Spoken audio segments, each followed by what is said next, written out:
마다 예수님과 동행하자라는 설교를 설교자가 전하는데, 그 설교를 듣는 가운데 여러분들이 마음에 결심하기를, 그래, 난 절대 예수님과 동행하지 않을 거야, 이렇게 결심하는 분은 아무도 안 계시죠. 적어도 말씀을 듣는 중에는 내가 이번 한 주간 말씀을 붙잡고 주님과 동행해야지 하는 마음과 다짐을 가지고 예배를 드리고 예배당을 떠납니다. 자, 그런데 예배당을 떠나 세상 한복판에서 예배 중에 품었던 마음의 결심과 다짐이 지켜지던가요? 여러분께서 결심한 것만큼 우리 주님과 일상에서 동행하고 계십니까? 동행할 때도 있지만 또 동행하지 못할 때가 솔직히 더 많을 경우입니다. 제 경우를 보니까 그래요. 자, 여러분, 왜 우리가 주님과 동행해야지 마음으로는 결심을 하는데 왜 일상의 삶에서는 주님과 동행하지 못하는 것일까요? 여러 가지 이유를 들 수가 있을 겁니다. 유혹도 있고 고난도 있고 여러 가지 이유가 있는데, 그런저런 여러 가지 이유 중에서 어쩌면 가장 큰 이유 중에 하나가 우리 마음속에 찾아드는 불안, 염려, 두려움에 내가 미끄러져서 이 내적 평안을 잃어버리기 때문은 아닌가 하는 생각을 합니다. 주님과 동행하지 못하는 분의 특징이 있는데 그 중에 하나가 내적인 평화가 없다는 거예요. 주님과 동행하지 않으면 성도는 참된 평안을 누릴 수가 없습니다. 그래서 주님과의 동행을 방해하기 위해서 사탄은 저와 여러분에게 염려, 근심, 그리고 두려움 등의 감정을 불어넣습니다. 심리학자 중에 케이체프 노이드라는 심리학자가 있어요. 이 사람의 말에 의하면 사람이 이 세상을 살면서 평안을 누리지 못하는 이유는 6가지 감옥에 갇혀 있기 때문이다 라고 말합니다. 그 6가지 감옥 중에 첫 번째 감옥이 자기 도취의 감옥입니다. 자기 도취에 빠집니다. 이게 무슨 말입니까? 자기만 옳습니다. 자기만 맞습니다. 자기만 잘났습니다. 나머지는 다 틀린 거예요. 이게 자기 도취의 감옥입니다. 두 번째 감옥은요, 비판의 감옥입니다. 비판의 감옥. 다른 사람의 문제점, 단점만 보고 비판한 말입니다. 세 번째 감옥은요, 절망의 감옥입니다. 모든 일을 절망적으로 그리고 부정적으로 생각을 합니다.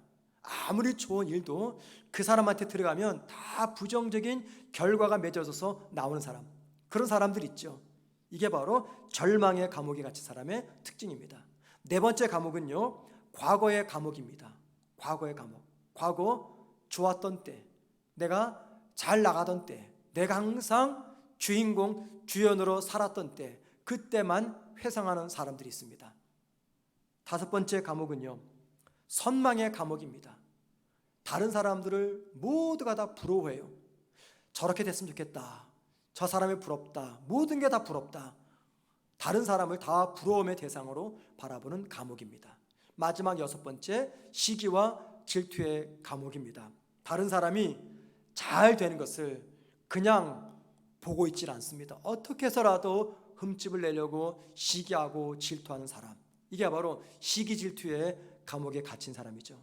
자, 로이드 박사는 사람이 평안을 누리지 못하는 이유는 이 6가지 감옥에 갇혀 있기 때문이다 라고 말합니다. 가만히 보면은 우리가 이 세상을 살면서 평안을 누리지 못하는 이유는 이 대부분은 다 6가지와 연관된 것 같아요. 그렇죠, 여러분들? 그런데 이 6가지 이론은 심리학자의 주장입니다. 성경은 보다 근본적으로 사람이 평안을 누리지 못하는 이유를 무엇 때문이라고 말할까요? 다름 아닌 죄 때문이라고 이야기합니다. 죄. 그래서 창세기 3장 10절 말씀 보면 아담과 하와가 하나님께 범죄한 이후에 제일 먼저 경험했던 감정의 변화가 바로 두려움이었습니다. 그래서 창세기 3장 10절에서 아담이 하나님께 이렇게 말합니다. 내가 두려워하여 숨었나이다.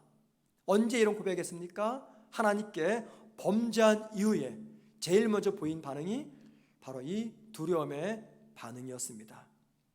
인간이 평안을 누리지 못하는 이유는요, 이게 심리적인 문제가 아닙니다.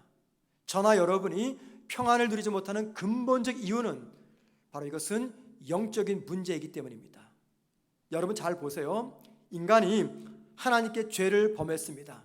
그 결과 KHF 노이드 교수가 이야기했던 6가지 감옥이라고 하는 심리적 현상이 우리에게 나타난 것입니다. 그러니까는 우리가 평안을 누리려면 근본적으로 뭐가 해결되어야 됩니까? 이 죄 문제가 해결이 되어야 됩니다. 죄 문제가 해결되지 않으면 우리 참된 내적 평안을 누릴 수가 없다는 거예요. 하지만 반대로 죄 문제가 해결되면 아무리 열악한 환경 속에서라도 우리는 평안을 지킬 수가 있다는 것입니다. 아담 이후 인간은 유전적으로 죄를 물려받았습니다. 그렇게 유전적으로 물려받은 죄 문제는 예수님의 십자가의 죽음과 부활로 해결이 되었습니다. 성경은 인류의 죄를 해결하기 위해서 예수님께서 당하신 십자가의 죽음과 부활을 가리켜 복음이라고 이야기합니다. 여러분, 복음을 통해서 죄 문제가 해결되게 되면은요, 이전에 경험하지 못했던 진정한 평안을 우리가 누리게 됩니다. 어쩌면 대부분 우리 모두가 다 잊었을 거예요. 왜냐하면 꽤 오래전의 이야기이기 때문에. 저나 여러분이 주님을 처음 인격적으로 만났을 때, 그래서 내 모든 죄가 예수 그리스도 십자가의 은혜로 다 사함받았다고 하는 그런 확신이 들었을 때, 그때 여러분 우리에게 어떤 감정의 변화가 찾아왔는지 기억하십니까? 두려움의 감정이었습니까? 아니면 평안의 감정이었습니까? 평안이었습니다. 내 죄 사함을 받았다라고 하는 확신이 들었을 때 우리에게는요, 이 세상 그 무엇도 빼앗을 수 없는 참된 평화가 내 안에 찾아왔습니다. 그리고 복음이 주는 그 평안으로 저나 여러분은 가난과 질병과 고난 중에서도 기쁘게 우리 주님과 동행했습니다. 그때 우리가 자주 불렀던 찬양이 어떤 찬양인 줄 아세요? 찬송가 438장 주 예수와 동행하니 그 어디나 하늘나라, 이 찬양을 불렀습니다. 이 찬양 부를 때는 언제나 우리 마음속에는요, 차고 넘치는 기쁨이 있었습니다. 바울은 삶의 근심, 염려, 두려움을 극복하는 그 평안을 주는 것이 다름 아닌 복음에 달려있음을 바울은 알았던 것입니다. 그래서 성도가 영적 전쟁터인 이 세상 한복판에서 주님과 동행하기 위해서는 평안을 주는 이 복음의 신을 신으라고 권면합니다.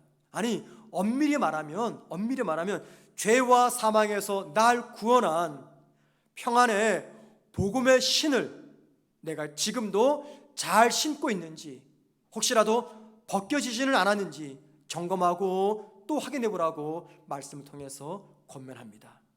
바울이 15절에서 평안의 복음의 신을 말할 때 염두에 두었던 신은요, 그 당시 로마 군인들이 전쟁터에서 신었던 군화였습니다. 로마 군인들이 신었던 군화의 이름을 칼리가라고 불렀습니다. 칼리가. 고대 로마 역사를 연구하는 학자들에 의하면 로마가 짧은 시간에 수많은 나라를 정복할 수 있었던 비결 중에 가장 큰 중요한 것은요, 바로 로마 군인들이 신었던 이 군화 칼리가에 있었다라고 이야기합니다. 그 당시 다른 나라의 군인들의 군화는요, 대부분 다 요즘 말로 말하면 샌들 형식의 군화였어요. 그런데 로마 군인들이 신었던 군화는요, 반장화 수준의 칼리가라고 부르는 군화였습니다. 그래서 그 신발 밑에는요, 두꺼운 가죽으로 몇 겹 붙여놨습니다. 웬만하면 뚫리지가 않습니다. 그리고 그 가죽 끝에는요, 쇠로 만든 징, 우리말로 하면 스파이크 같은 거죠. 징을 붙여 놓았어요. 그리고 그 신발이 발에 잘 부착될 수 있도록 발목에 단단하게 끈을 묶어매게끔 만들어 놓았어요. 자, 신발 바닥에 징이 붙어있는 이 칼리가가 전쟁에 참전했던 로마 군사들에게 주었던 두 가지 유익이 있었습니다. 첫째는요, 전쟁에서 징이 박힌 신발을 짚고 땅을 딱 밟고 있으면 절대 밀리지 않습니다. 견고하게 서서 적과 맞서 싸울 수가 있었어요. 두 번째 장점은요, 적을 향해서 진군할 때 적 군사보다 더 속도감 있게 빨리 진군할 수가 있었다고 합니다. 왜 그러냐면 땅바닥을 그냥 밟고 뛰는 것보다 땅바닥에 징을 딱 누르고 달리면은요, 달릴 때 발이 힘이 들기 때문에 탄력성과 속도가 나는 거죠. 그래서 로마 군사들이 신었던 이 군화 칼리가는요, 로마 군인들에게 견고성과 그리고 속도감을 가져다 주었습니다. 견고성, 속도감, 이게 바로 칼리가의 비밀이었습니다. 바울이 그 칼리가를 생각하면서 성도가 세상에서 주님과 동행하기 위해서 평안의 복음으로 된 신을 신어라 라고 말하는 이유가 무엇인지 우리 충분히 짐작할 수가 있습니다. 마치 로마 군인들이 신발 밑에 징이 박힌 든든한 군화를 신고 적과 맞싸울 때 견고하게 자리를 지키며 싸울 수 있었듯이 구원의 복음 위에 서서 사탄의 주는 유혹과 염려에 뒤로 밀리지 말고 견고하게 서서 주님과 동행하기 위해서입니다. 죄를 해결한 복음을 통해서 내적 평화를 누리는 것이야말로 저와 여러분이 주님과 동행하는 데 있어서 가장 견고하고 탁월한 방법이기 때문입니다. 계속해서 목사가 성도들에게 일상에서 주님과 동행하십시다 라고 선교할 때 그 설교를 듣는 성도들의 마음이 어떨까? 제가 이 설교를 준비하면서 한번 좀 상상해 보았습니다. 어쩌면 많은 성도들 중에는 대놓고 저한테 말씀은 안 하십니다. 우리 교회 성도들이 참 점잖은 신사들이에요. 그래서 웬만한 안 좋은 이야기를 하지 않습니다. 제가 언젠가 말씀드렸지만 제가 우리 교회 사역하는 동안에 5년 가까이 되죠. 단 한 번도 교회 사무실에서 성도의 목소리가 올라간 적을 한 번도 들은 적이 없습니다. 그런데 여러분, 다른 교회는 안 그래요. 사무실에 가서요 막 따지고 싸우고 막 그럽니다. 그만큼 저희 교회 성도들은 참 조용하고 신사적이에요. 그래서 대놓고는 말 안 하지만, 그런데 제가 볼 때는 속으로는 생각할 것 같아요. 목사님, 설교 주제 좀 바꾸시죠. 네. 어느 선교사님이 아프리카 식인종들이 사는 지역에 가서 선교를 했다고 합니다. 그런데 이 선교사님이 그 식인종 부족들에게 선교할 때 설교의 주제는 항상 다니엘이었어요. 다니엘 세 친구, 항상 고기를 먹지 않고 채식을 먹었다라는 설교였다고 합니다. 나중에 식인종들이 선교사님 잡아먹지 않을 테니까는 다른 설교 좀 하세요 라고 말했다고 합니다. 자, 제가 이 설교 준비하면서 여러분들의 마음을 생각해 보았어요. 목사가 오늘 또 저 설교하네. 도대체 내 입장이 어떤지 아는가?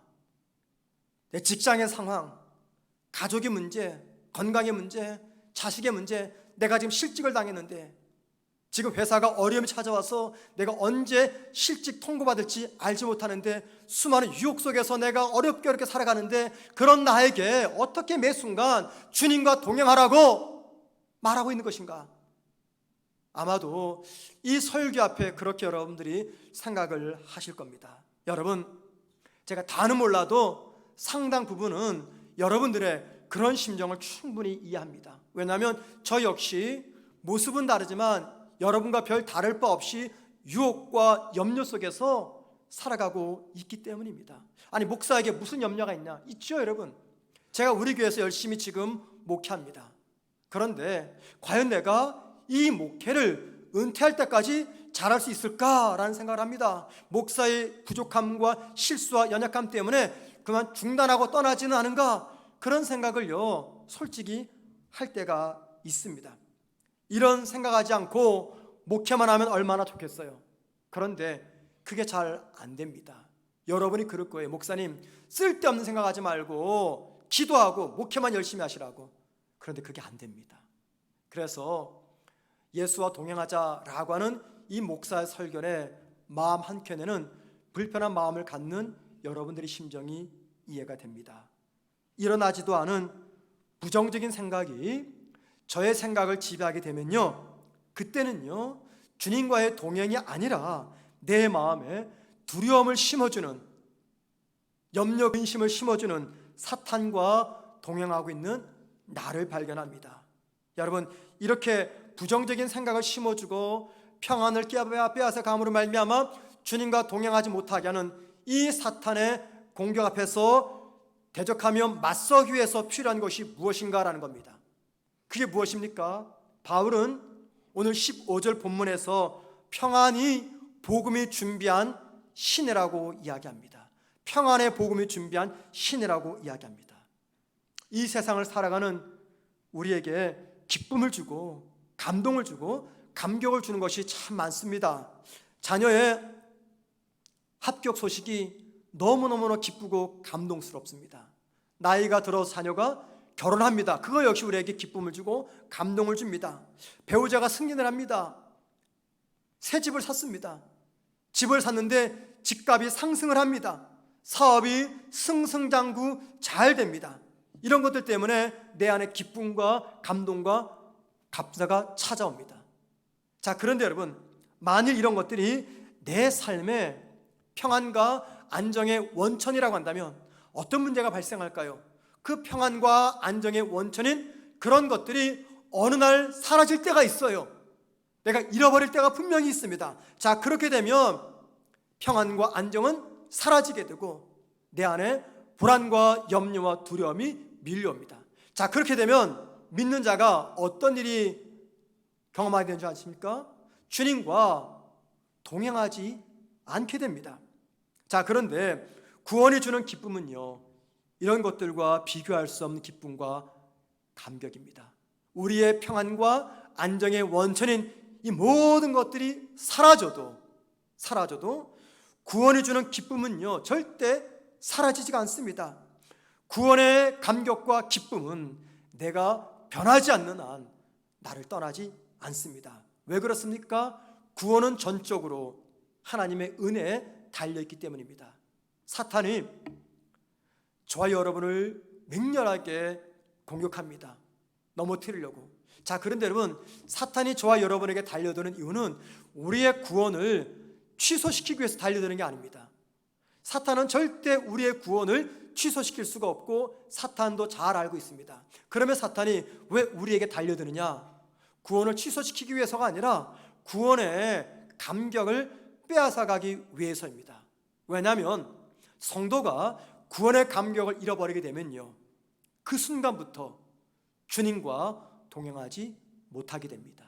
자, 여러분, 성도가 주님과 동행하지 못하면 구원은 취소되지 않습니다. 절대.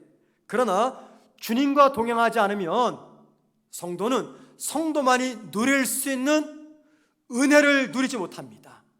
자, 여러분, 성도만이 누릴 수 있는 은혜가 무엇입니까? 바로 그것은 평안입니다. 평안. 이 세상에 많은 것들이 나를 떠나고 나를 아프게 해도 성도만이 누릴 수 있는 이 평안을 예수와 동행하게 될 때 우리는 누리게 되는 것입니다. 나를 넘어뜨리기 위해서 사탄이 우는 사자처럼 달려듭니다. 어떻게 하시겠습니까? 삶이 너무 힘들고 고달픈데 어떻게 이 내적 평안을 지키며 유지할 수가 있겠습니까? 자, 여러분, 이 일들이 가능한 이유는요, 우리가 주님과 동행할 때 가능합니다.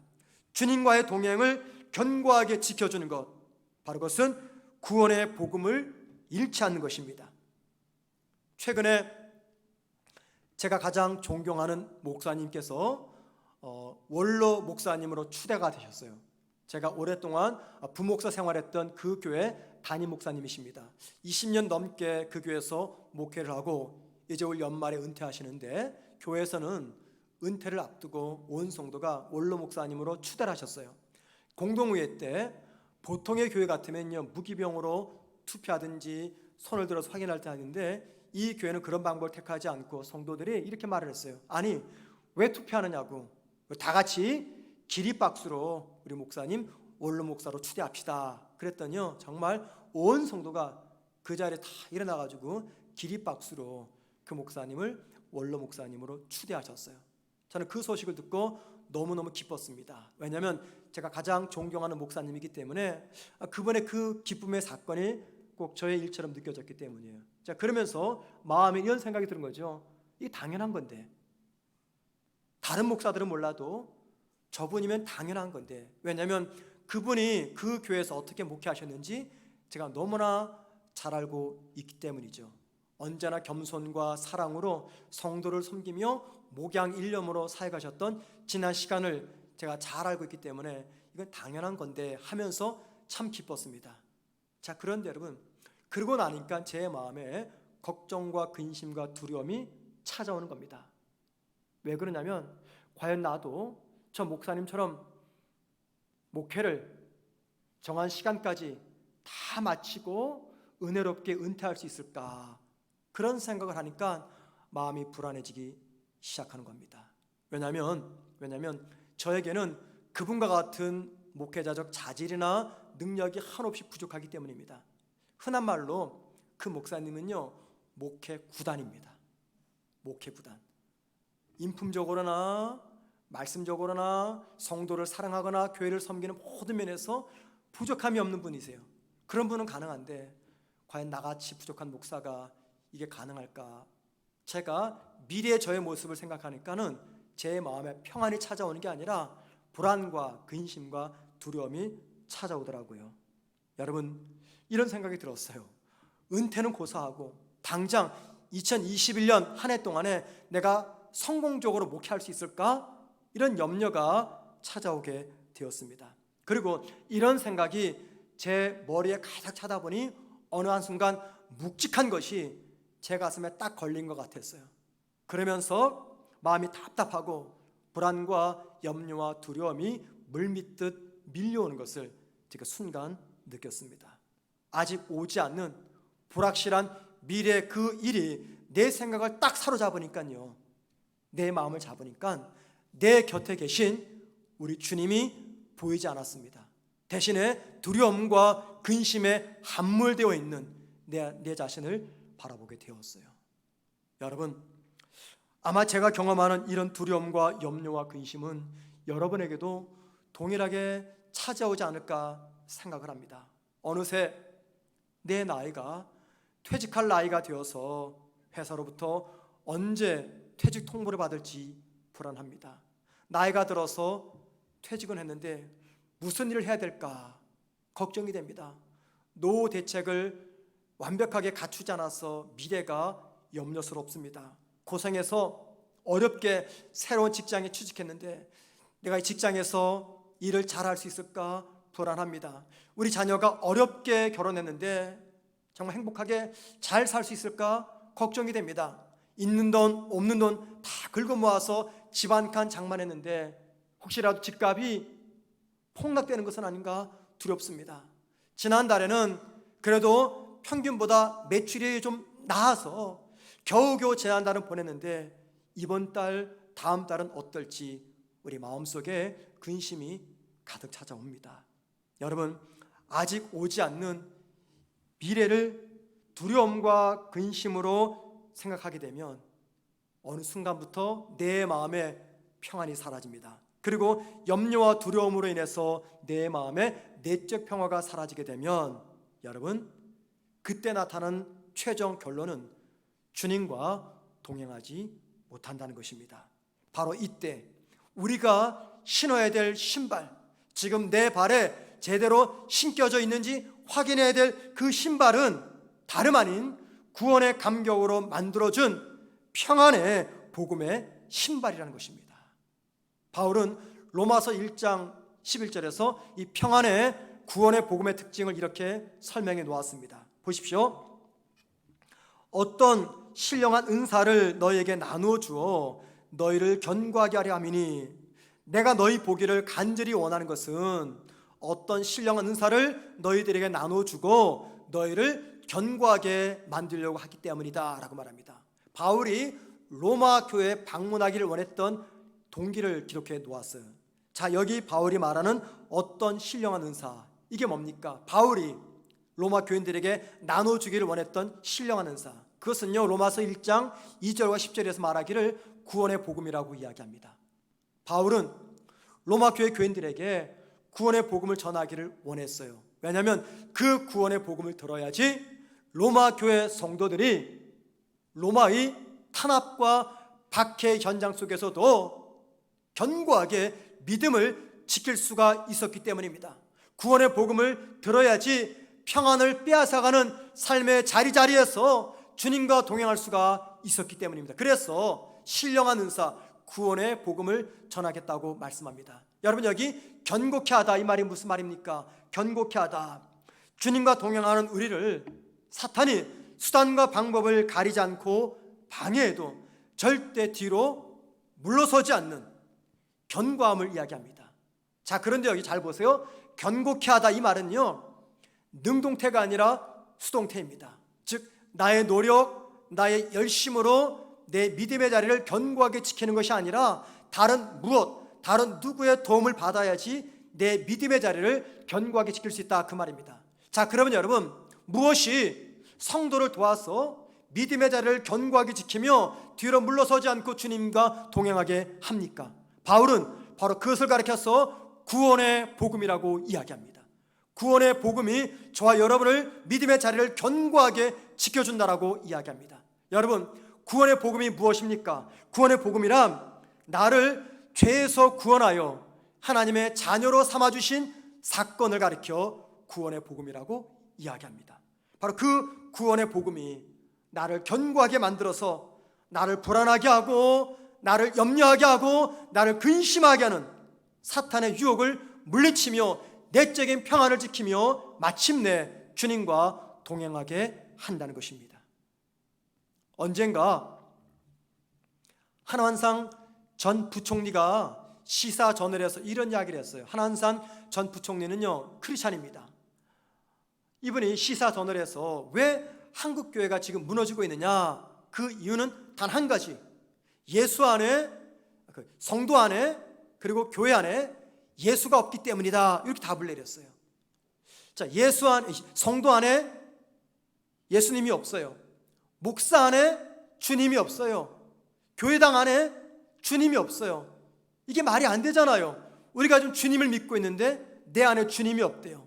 이게 무슨 말입니까? 예수를 믿는 성도와 목사들이 주님과 동행하고 있지 않다, 그 말입니다. 주님과 동행하고 있지 않다. 만약에 목사와 성도들이 주님과 동행하면 한국 사회가 이 꼬라지가 되지 않는다, 그 이야기입니다. 그분의 말에 의하면 목사와 성도들이 주님과 동행하지 않기 때문에 기독교가 무너지고 있다, 그 말이에요. 여러분, 우리가 왜 예수님과 동행하지 못합니까? 그 이유는요, 내 안에 있어야 될 구원의 기쁨과 감격이 사라졌기 때문입니다. 성도가 구원의 기쁨과 감격을 잃어버리게 되면 자신뿐만 아니라 교회 안에뿐만 아니라 교회 밖을 향해서도 아무런 영향을 주지 못하는 무기력한 성도, 무기력한 목사, 무기력한 신앙 공동체가 됩니다. 왜 그렇습니까, 여러분? 왜 그럴까요? 성도의 능력은요, 복음의 능력이고 성도의 능력은 주님의 능력입니다.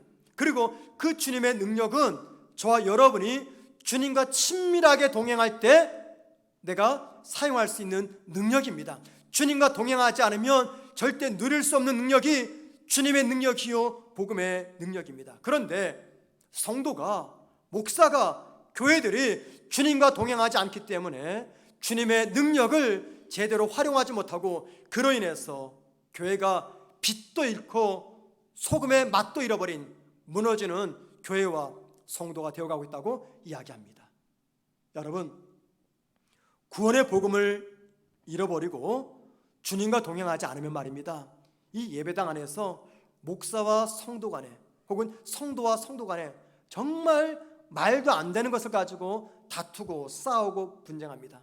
성도가 구원의 감격을 잃어버리고 주님과 동행하지 않으면요, 정말 너무너무 사소한 그 문제 하나 때문에 마음의 평안을 빼앗기고 불안과 근심 속에서 살아갑니다. 어떤 교회에서 세족식을 하게 되었습니다. 여러분, 세족식이 뭔지 아시죠? 예수님께서 십자가에서 달려 죽기 전날 밤 제자들의 발을 다 씻겨주시면서 너희도 피차 이렇게 섬기면서 살아가라 라고 권면하신 것을 교회가 따라서 행하는 것, 이게 바로 세족식입니다. 어떤 교회에서 세족식을 하게 되었어요. 그런데 세족식을 시작하면서 큰 분쟁이 일어나게 된 것입니다. 이유는 발을 씻기는데 오른발부터 씻겨야 될지 왼발부터 씻겨야 될지 잘 모르는 거예요. 그래서 서로 성도 간에 싸움이 일어난 겁니다. 목사는 오른발부터 씻겨야 된다고 하고 장로님과 다른 성도들은 왼발부터 씻겨야 된다고 하고 서로 양보를 안 하는 겁니다. 그래서 서로 심각하게 싸우다가 결국에 큰 분쟁이 일어나서 목사님이 그 교회를 사임하고 목사를 지지하는 성도들과 나와서 교회를 개척했어요. 개척한 그 교회 이름을 자신들의 신념에 따라 오른발 교회라고 지었다고 합니다. 여러분, 누군가가 지어낸 이야기입니다. 그런데 이 이야기를 들으면서 왠지 씁쓸하고 또 바로 이것이 내 모습은 아닌가. 구원의 감격, 구원의 기쁨을 소유한 성도로서 주님과 동행하는 내가 정말 세상적으로 볼 때도 별거 아닌 그 문제 때문에 내 마음의 평안을 빼앗기고 세상 사람들이 바라볼 때 도대체 저거 뭐지? 라고 말하는 말도 안 되는 것을 가지고 교회 안에서 서로 치고 받고 싸우는 이런 문제들, 왜 그렇습니까 여러분? 왜 그래요? 이유는 너무나 간단합니다. 무엇 때문인지는 몰라도 목사가 성도들이 구원의 기쁨과 감격을 잃어버렸기 때문이에요. 구원의 감동과 기쁨을 잃어버리게 되면 절대 주님과 동행하지 못합니다. 주님과 동행하지 못하면 아주 작고 사소한 문제 앞에서도 우리 쉽게 내적인 평안을 빼앗기고 맙니다. 주님과 동행하지 못하면 비진리의 문제를 가지고 교회는 머리에 피가 터지도록 치고받고 싸웁니다. 세상 사람들이 바라볼 때는 저 뭐하는 집단이지? 말하는 그런 현상들이 나타나게 된다는 것입니다. 여러분, 그래서 성도 안에, 교회 안에 예수가 없다라고 말했던 한환상 저 부총리의 그 말이 우리 믿음의 경각심을 갖게 합니다. 우리는 기도 중에 초대교회로 돌아가자라는 기도를 합니다. 목사도 설교할 때 초대교회로 돌아가자, 교회표도 이렇게 정해놓고 이야기하죠. 자, 여러분, 한번 여러분에게 여쭤보겠습니다. 여러분들이 기도 중에 초대교회로 돌아가자라고 할 때 어떤 초대교회의 모습으로 돌아가고 싶어서 그렇게 기도하십니까? 어떤 모습입니까?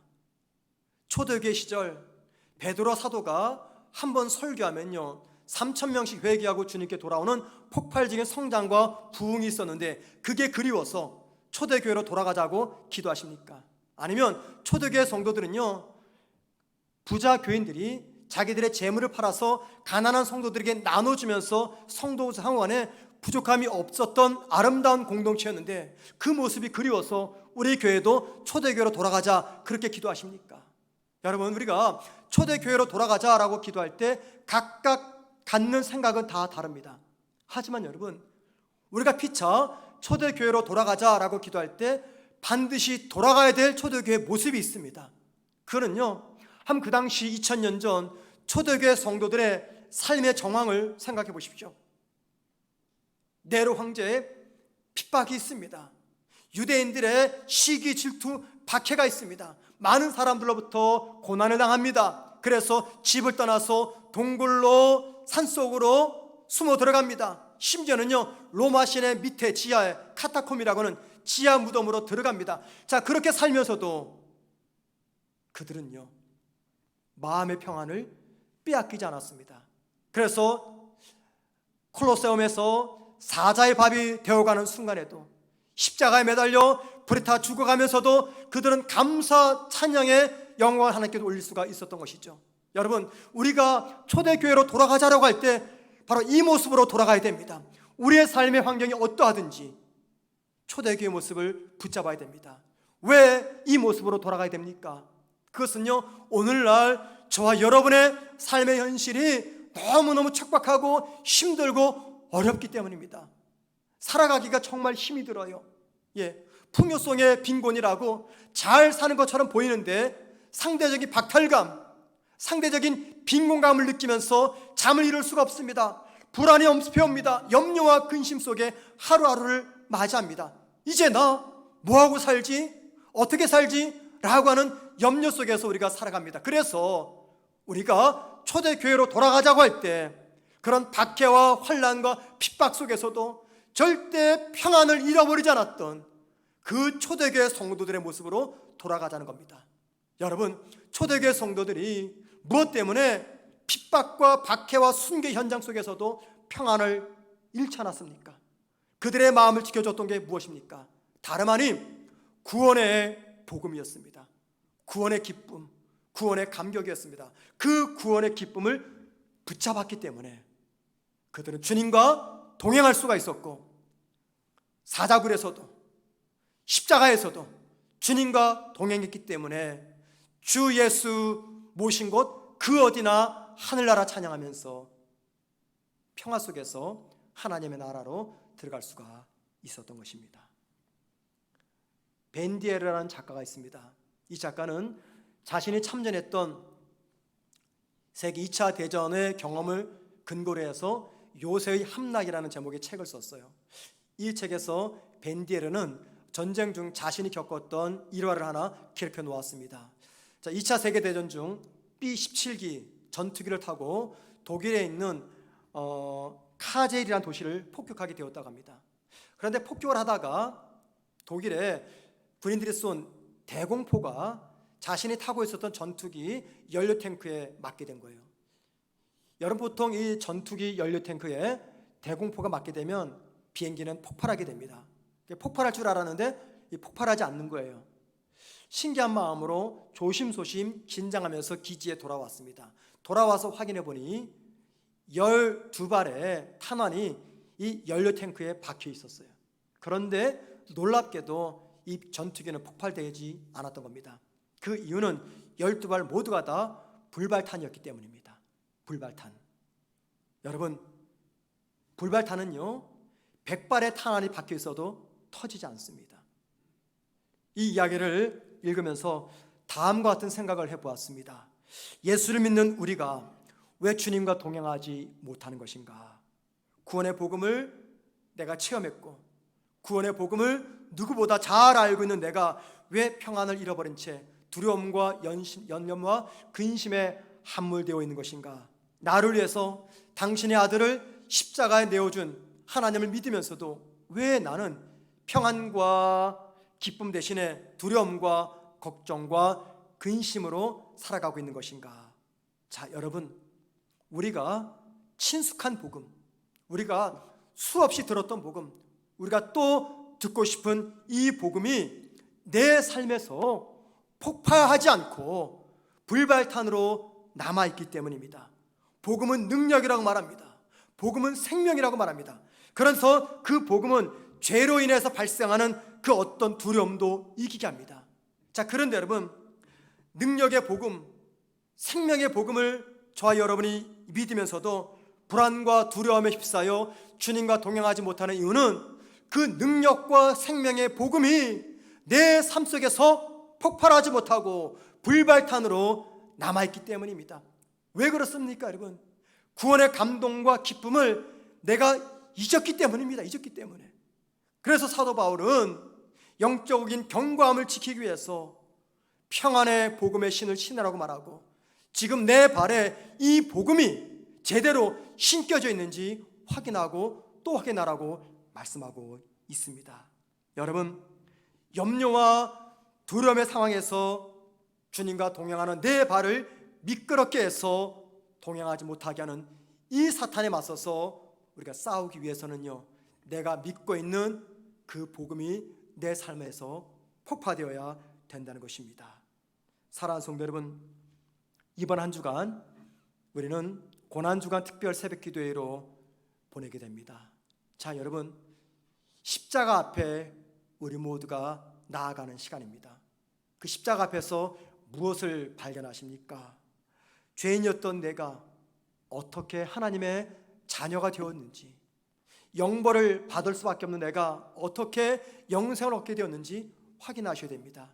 여러분, 저나 여러분이 그렇게 호락호락한 사람입니까?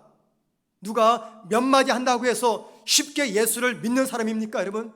우리가 얼마나 똑똑하고 살이 분별하고 고집이 세고 경험에 근거한 삶을 살아갑니까? 그런데 그런 저와 여러분이 한 번도 가본 적이 없는 천국을 믿어요. 한 번도 만난 적이 없는 예수를 나의 구주라고 믿습니다. 이게 내 힘과 지혜와 내 결심으로 된 것입니까? 아니죠. 전적인 하나님의 은혜입니다. 영벌을 받을 수밖에 없는 저와 여러분, 지옥으로 떨어질 수밖에 없는 저와 여러분을 하나님이 선택하셔서 십자가 앞으로 부르셔서 복음을 믿게 하시고 영생을 주시고 죄인에서 의인으로 만들어 주신 겁니다. 이게 바로 십자가예요. 십자가. 이번 한 주간 이 십자가 앞에서 내 모습을 돌아보자고요. 그래서 여전히 내 안에는 구원의 기쁨이 남아있는지, 내가 지금도 평안의 복음으로 만든 신을 신고 있는지, 제대로 신겨져 있는지 한번 확인해 보자고요. 그거 벗겨져 있으면요, 복음은 내 삶에서 폭발하지 않고 불발탄으로 남아있게 됩니다. 그러면 주님을 믿지만 나는 주님과 동행하지 못하기 때문에 내가 견고하게 믿음을 지켜낼 수가 없다는 겁니다. 우리 모두 그 어느 때보다 이 한 주간 겸손히 십자가 복음 앞에서 내 믿음을 돌아보고 견고하게 믿음의 자리에 서서 주님과 동행하는 이 한 주간 되기를 주님의 이름으로 부탁을 드립니다.